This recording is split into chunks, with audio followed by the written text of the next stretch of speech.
kumain ng spaghetti, salad. Ipopost ko muna tong video namin nung Christmas party. Medyo hindi nga maganda ang boses ng beshi nyo, pero ipupush natin to ma-voice over. Kung nagtataka kayo bakit Christmas party na naman tong peg ko, ewan ko rin beshi, kasi dito sa company ko saan ako nag-work, ang daming party.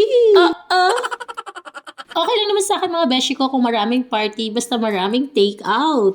Dahil nga dito sa branch namin ginanap yung Christmas party, nagkaroon lang naman ako beshi ko ng lakas ng loob, tibay ng dibdib, at kapal ng muka na sumali mga beshi ko sa dance contest.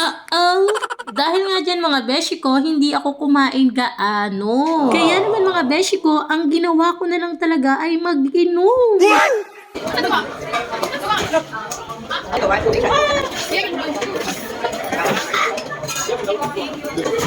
Ewan ko ba mga beshi ko, hindi ko talaga alam kung bakit ako sumali sa sayaw. Sa dami nga nang nainom ko mga beshi ko, feeling ko talaga ako yung tama. Literal na may tama mga beshi ko.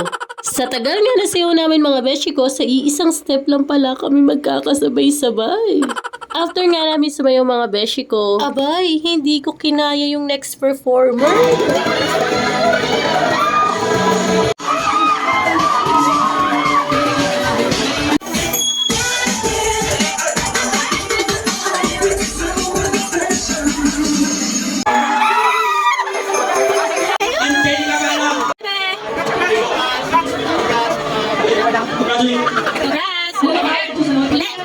Congratulations nga pala sa mga beshi ko na nakatanggap ng award that night. Yun lang mga beshi ko at sobrang katina ng lalamunan ko.